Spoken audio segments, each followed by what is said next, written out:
Welcome to Not Just a Transaction, a podcast series hosted by experienced real estate authorities Nick Prefontaine and Zachary Beach. In each episode, the hosts bring you expert guests to help you navigate the many creative options available for buying or selling a home, while cutting out the costly hurdles of a conventional real estate deal. Everybody, this is Zachary Beach and Nick Prefontaine. Welcome to another Not Just a Transaction podcast where we talk to local or national people here that have expertise in certain subjects, specifically ones that will help you, the buyer, you, the seller, make your best decision. This is the Buyer and Sellers podcast, and we're going to also talk about why it is not just a transaction to our guest here as well. So I'm going to go ahead and introduce our guest. Her name is Leigh Brown. You guys are in for an absolute treat. She has a highly successful realtor, best-selling author, and that is just scratching the surface here. So we'll dive into some other aspects of who Leigh Brown is as we start this conversation. But Nick, Leigh, welcome to the podcast. Hello, everyone. Glad to be here today. Happy to have you with us, Leigh. Share your insight and expertise. Definitely. Well, I'm glad to meet the rest of the family since Chris was on my podcast, and I feel like I've met the patriarch, so now I'm meeting the minions, I guess. Is that how this works? I've never heard it described that way, but I mean, I guess he's going to love that. Just so you know, he's going to eat that shit up, Nick. Oh, I know. There's nothing wrong with that. I've never heard it phrased that way. They'll be 100% edited out of this podcast.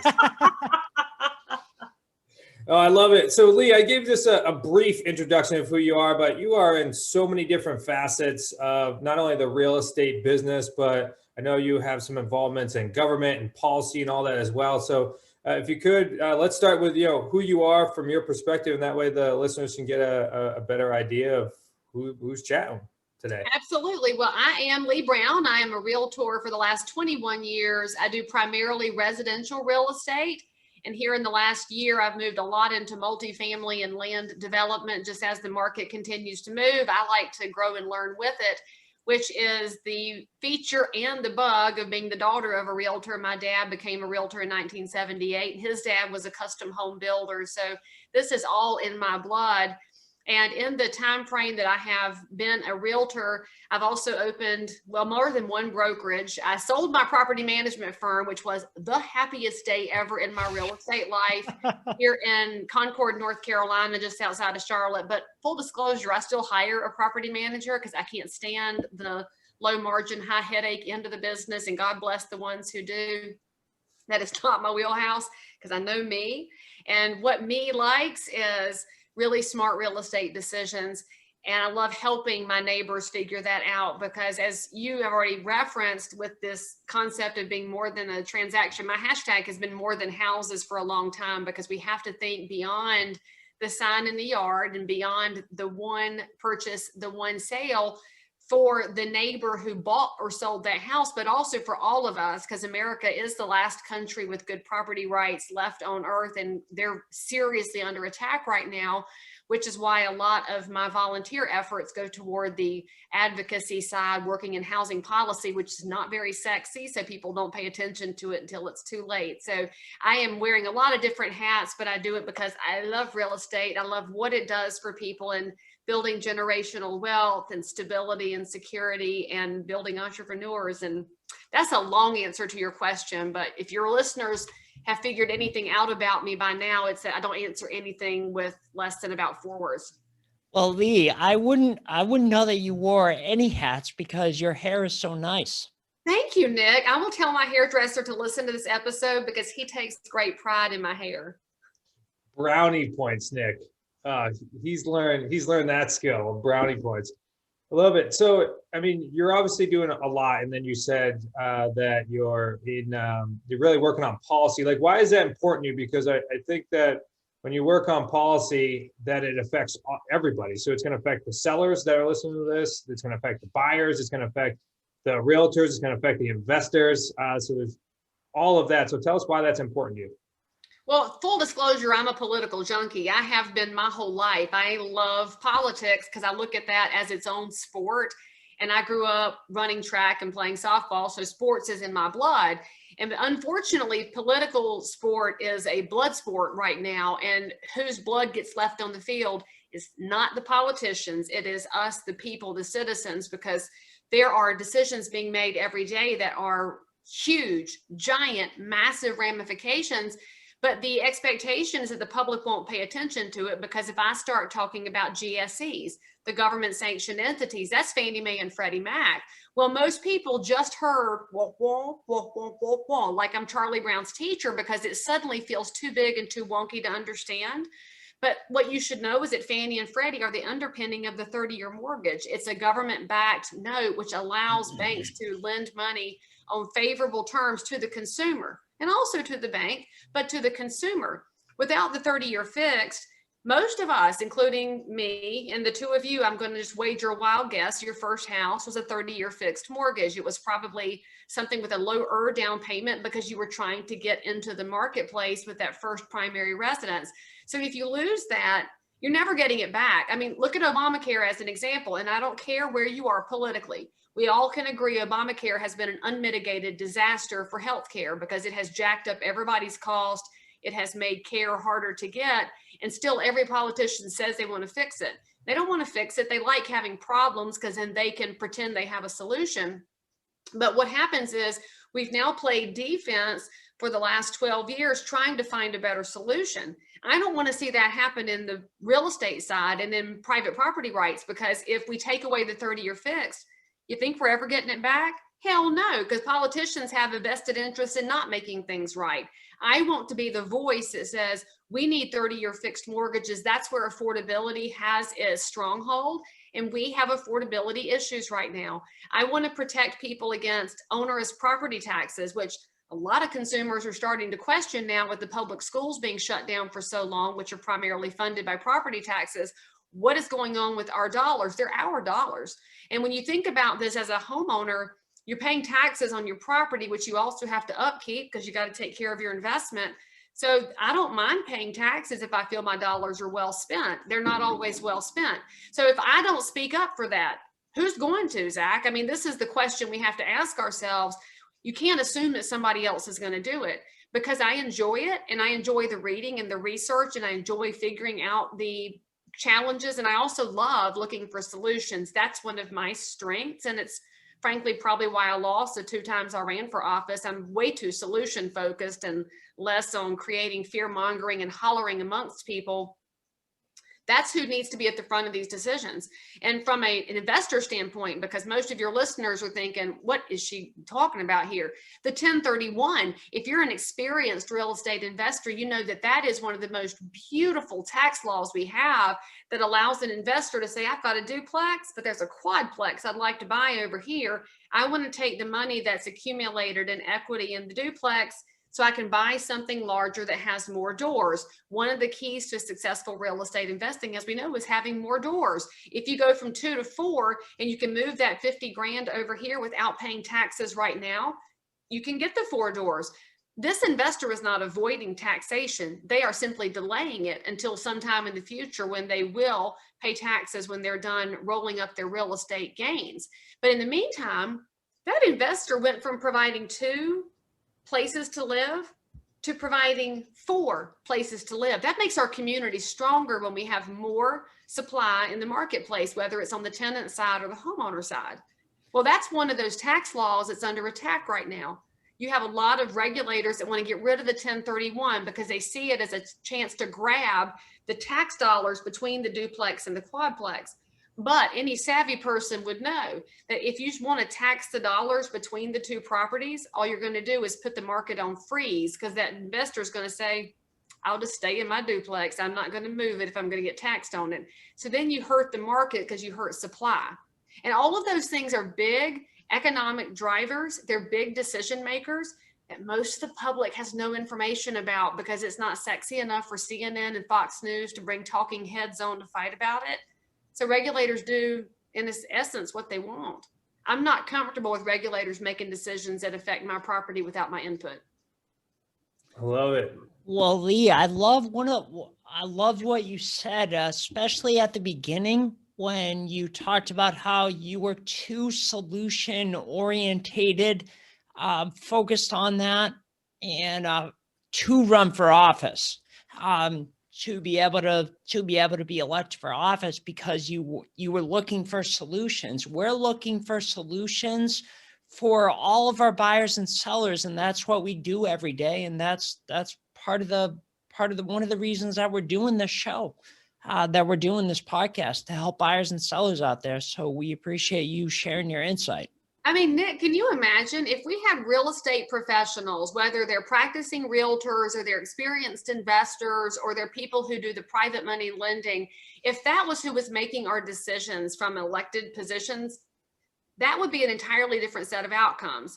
Because the world that we live in, whether you're looking to get involved in investing with seller financing and no money down, or you're looking to hire a realtor to buy your primary residence, when you're working in our space, every single thing we do is looking for solutions. We look for the place where people can come to an agreement to move everybody forward in a way that is effective and does make sense.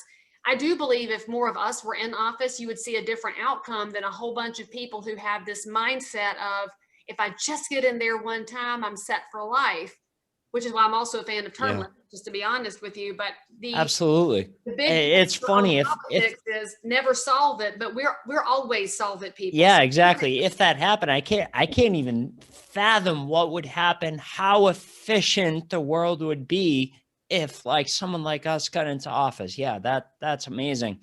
So I think one of Zach and I's questions that we had next is, how do you really affect helping buyers and sellers?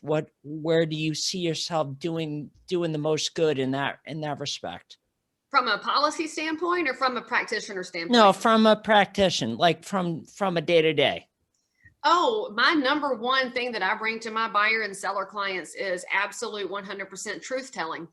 And what that means is that a lot of times I tell people, no, do not buy this. No, do not sell this. Yes, you need to sit tight. So I'll give you a very clear real world example. I'm working with a first time buyer right now, and I love her. She's almost 30 and she's buying her first property. She came to me and said, I want to buy a new townhouse. And so we set up our consultation. So for me, the consultation is all about creating the golden corral, right? So we're going to look at the big buffet. So I laid out my piece of paper. I said, all right, here's the pros and cons on that new townhouse. How about a resale? What about new single family? What about resale single family? Ooh, what about a duplex? Did you know about a quadplex? I skipped the tris because we just don't have triplexes in the Charlotte market for the large part. And her eyes got wider and wider and wider as she looked at the idea that she could either pay above full price, which is what's happening in the resale market because of what I think is the worst practice ever, which are appraisal waivers. They bother the shit out of me because I don't think it's a fiduciary. I don't think you're living up to your fiduciary role if you're advising somebody to waive their appraisal and pay extra above market, because our market is really frothy right now, I think. But when you look at telling somebody you could actually buy a duplex, live in one side, have your privacy, but have a neighbor over here that's paying the rent, it's an entirely different way to look at things. I think that's my differentiation in the market, is to help people see all the options so that they can think bigger term. And then the next thing I told her after we looked at that menu is, sister, this house that you're buying, my intention is that you will never sell it. I want you to buy something that you can keep forever as the cornerstone of your real estate empire. So you're going to be able to rent this thing out in the future. And then you can buy the next property, and you can buy the next property, and you can really start scaling up. And I really wish more real estate professionals thought about the business in that way, because too many times people never hear about the ideas of real estate investment because it feels too big and it feels out of reach. It's not out of reach. It's all about figuring out how to create a process map for the future. So my young lady, every time we talk, she's like, okay, so can I rent this thing in 3 years? I'm like, yes, sister, we can rent this one in 3 years, because I've got her thinking differently now. And that makes my heart so glad. You already have her mindset thinking about that. That's great. The exit or the potential, the next property that she'll get. And then I also, that's awesome. When she falls in love and gets married, I'm totally running a credit check on that man, because he's going to be walking into her empire and she's got to protect it. Oh yeah, Absolutely. I love it. I love For it. sure. So we covered, we covered who you are, what you do. So now what's most important to us is, because of the podcast, it's not just a transaction. So why is it not just a transaction to you? Like, why do you give a shit, Leigh? This is where I live.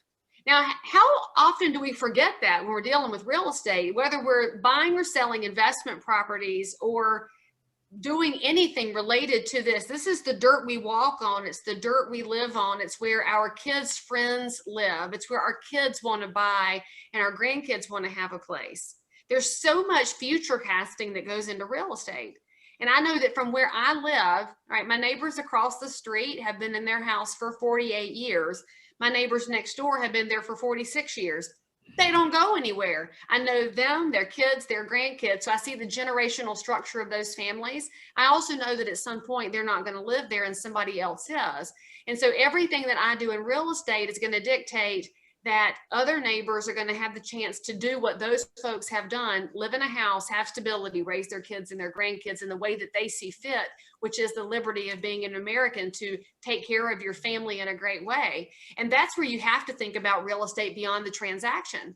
And if you're an investor, all right, look at it this way. Whatever you're investing in, there's people walking by your investment property. There's tenants that live there. They're trying to create a better future for their family and for themselves. So what are you doing as an investor, as a housing provider? Because I don't like the word landlord. I think it's got too many negative connotations. But as a housing provider, what are you doing to give those tenants the chance at a better life? Well, one of the things that I do wherever I buy a property, I go knock on the doors of every neighbor and I say, hey, I bought this property here. If you ever have any issues or need anything, please call me. But just so you know, we have a neighbor that's already moving in over here and her name is Monica. And if you ever want to say hey to Monica, that'd be great. Because when you start to create relationships amongst neighbors, you change communities. Communities start to unravel when people no longer know each other. And that's what I want to do a better job of as both an investor and as a realtor. Awesome. Couldn't have been a better answer. I think you've said that quite a few times, and you're passionate about that. So I absolutely love it. Leigh, as we wrap this up, is there anything we didn't ask or that you were hoping that we asked you as we wrap this up? I was hoping you were going to ask me if anybody should be investing in a market like we're in right now. We're recording this on what would have been tax day, April 15th, 2021. But of course, tax day got delayed. And when we're recording this, the market is pretty frothy all over the country. So I'm surprised you haven't asked me what my prognosis is on the market.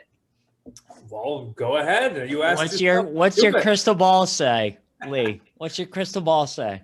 So I will tell you this, and one thing I think is a frustration for a lot of the consumer public when it comes to real estate is when you talk to anybody in our space, they tend to get the response of, it's always a great time to buy or sell. It's not always great to buy and sell. It's always great for somebody to buy, and it's always great for somebody to sell, but it's never across the board.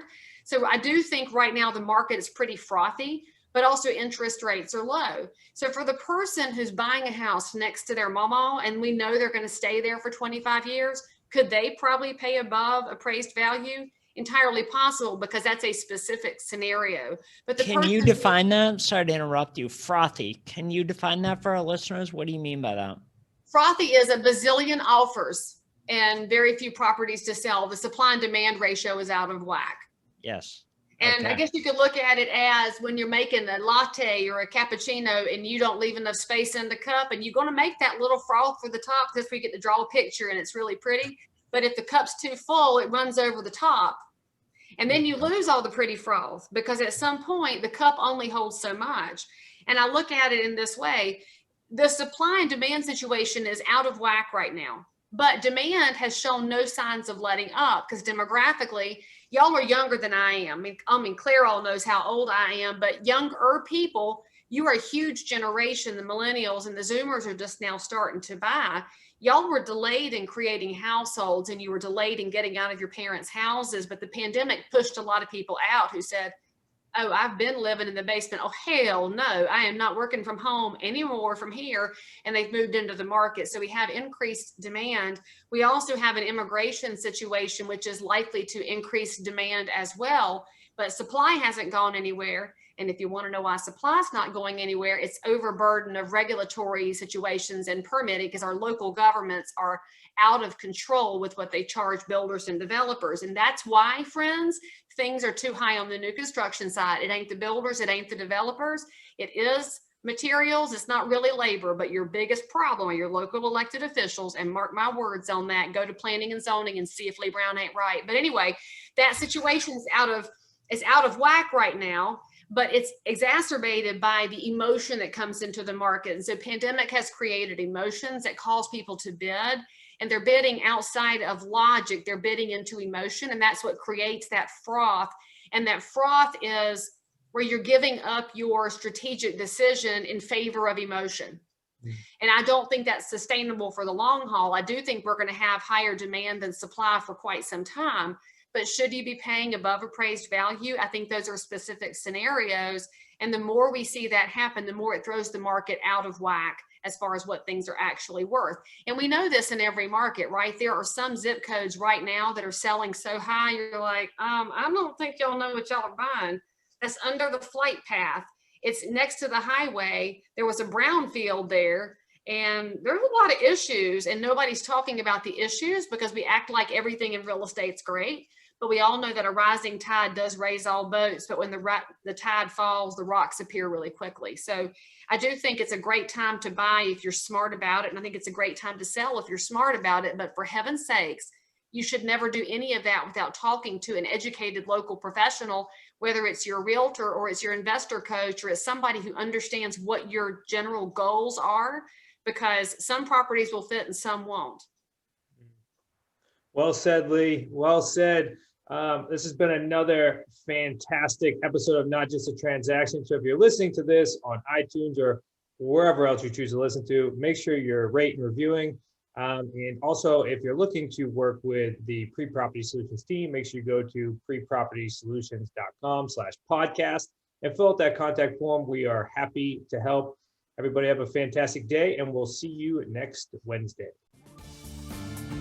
Thanks for listening to another episode of Not Just a Transaction. If you want to explore selling a home, buying a home, or resources to learn more, go to prepropertysolutions.com.